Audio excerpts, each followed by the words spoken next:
तुम यहाँ क्या कर रहे हो? एक सेकंड मम्मी, मैं कॉल करता हूँ आपको। क्या हुआ मैम? मैं इतनी देर से तुम्हें ढूंढ रही हूँ उस मित्तल वाली प्रेजेंटेशन के अपडेट के लिए, और तुम यहाँ खड़े फोन पे गप्पे लड़ा रहे हो। मैम मुझे नहीं पता था आप मुझे ढूंढ रही हैं, और वो प्रेजेंटेशन के लिए तो आपने कल कहा था।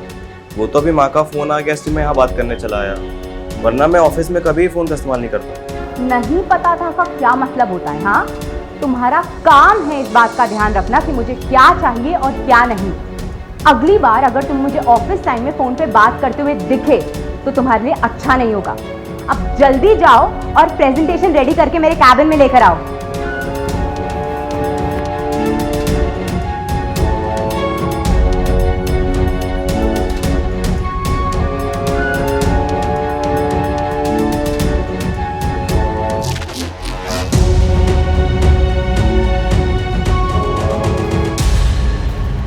मैम, वो ऑफिस का एसी नहीं चल रहा है। तो मैं कोई इलेक्ट्रिशियन हूँ क्या जो मुझे बता रहे हो?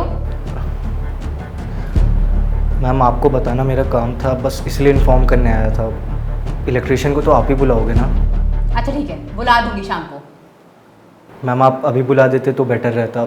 सुबह से एसी नहीं चल रहा और सबको बहुत प्रॉब्लम हो रही है काम करने में। एक बार बोल दिया ना कि शाम को बुला दूंगी, और अगर एक दिन एसी में नहीं बैठोगे तो मर नहीं जाओगे तुम लोग।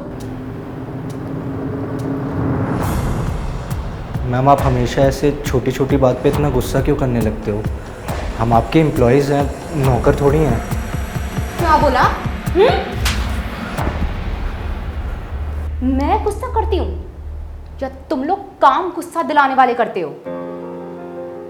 पापा को ना बहुत ट्रस्ट है तुम लोगों पे, इसलिए थप्पड़ मार के छोड़ रही हूँ, नहीं तो नौकरी से निकाल चुकी होती। चलो अब जाओ यहां से। Bloody idiots।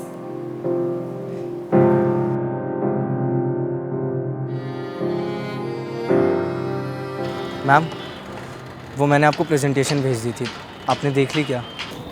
ये पूछने आए हो तुम यहाँ? हाँ, नहीं देखिए, जब टाइम मिलेगा तो देख लूंगी। मैम आप अगर ऑफिस टाइम में देख लेती तो मुझे पता चल जाता कि प्रेजेंटेशन सही है या नहीं, या फिर कुछ करेक्शंस होते तो मैं करेक्ट कर देता।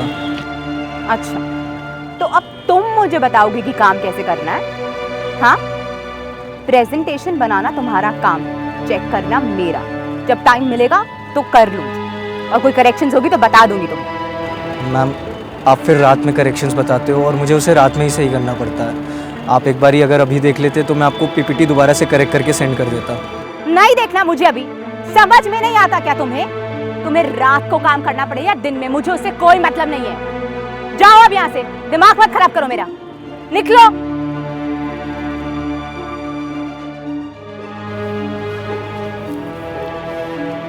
क्या हुआ? क्या ही होगा यार, हमेशा की तरह डांट के भगा दिया।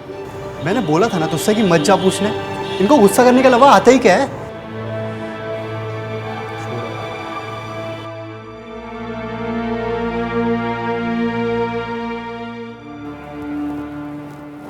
पापा आप? हाँ बेटा, मुझे तुमसे कुछ बात करनी थी। हाँ बैठो तुम।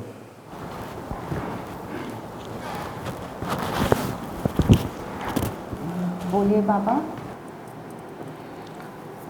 बेटा तुम्हारे सारे एम्प्लॉयज़ ने तुम्हारे अगेंस्ट कंप्लेंट की है कि तुम छोटी छोटी बातों पर बहुत ज़्यादा गुस्सा करती हो, किसी की सुनती नहीं हो, और स्पर्श को तो तुमने थप्पड़ मार दिया।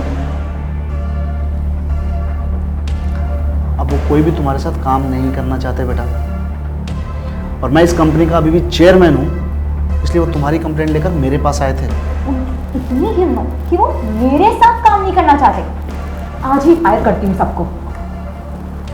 सबको फायर कर दोगी तो फिर कंपनी का काम कैसे होगा? न्यू एम्प्लॉयज लाऊंगी पापा, कम से कम वो लोग इन लोगों की तरह इडियट्स तो नहीं होंगे। और अगर कल को तुम्हारे न्यू एम्प्लॉयज ने भी ऐसा ही कर दिया तो फिर क्या करोगी? बेटा तुम्हें नहीं लगता कि ये सब जो भी हो रहा है इसमें तुम्हारी ही गलती है? आप क्या बात कर रहे हो? मैं इस कंपनी की बॉस हूँ। अगर मैं ही इन लोगों के साथ सॉफ्ट पड़ जाऊंगी तो ये लोग मेरे सर पे बैठ जाएंगे, काम चोर बन जाएंगे। आप गलत हो पापा, मैं कोई फिजूल का गुस्सा नहीं कर रही हूँ। माना बेटा कि तुम अपने एम्प्लॉयज के सामने सॉफ्ट नहीं होना चाहती, लेकिन इसका ये मतलब तो नहीं है ना कि तुम इतनी ज्यादा हार्श हो जाओ उनके साथ, उनकी छोटी छोटी बात पे गुस्सा करने लग जाओ।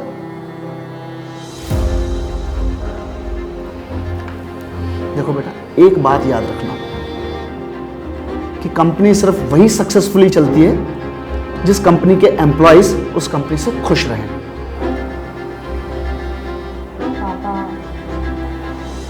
पापा आप शायद ठीक कह रहे हैं।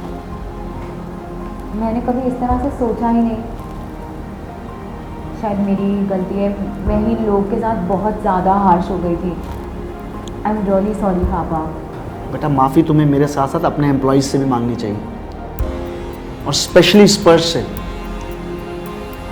हो सकता है तुम्हारे अपनी गलती मान लेने पर उनकी नाराज़गी दूर हो जाए और वो फिर से इस कंपनी में तुम्हारे साथ काम करने के लिए तैयार हो जाए। देखो बेटा, गलती मान लेने से कभी कोई इंसान छोटा नहीं हो जाता। जी पापा। शाबाश। क्यों बुलाया? क्या उन्हें पता चल गया क्या?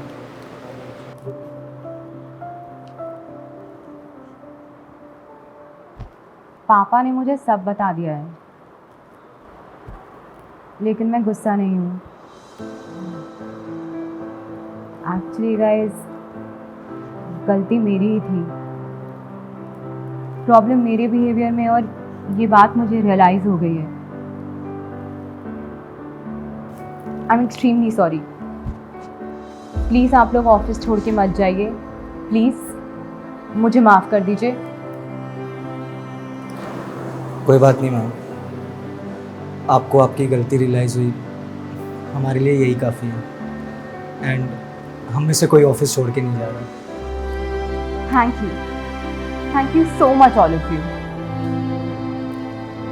अब चलो भाई, अपने अपने काम पे लग जाओ, क्या मैडम को फिर से गुस्सा आ जाएगा।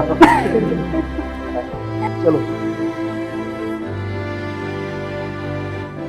अगर आप अपनी लाइफ में किसी भी तरह की प्रॉब्लम फेस कर रहे हैं और उसको आप किसी के साथ शेयर करना चाहते हैं, तो हमने एक वेबसाइट बनाई है जिसका नाम है nijo.plus। इसका फेसबुक ग्रुप चैट के लिए अवेलेबल है, और कॉलिंग के लिए आप हमारी वेबसाइट पे आ सकते हैं, जिसका डिस्क्रिप्शन और डिटेल्स हमने अपने कमेंट सेक्शन में डाला है। तो नाम है nijo.plus।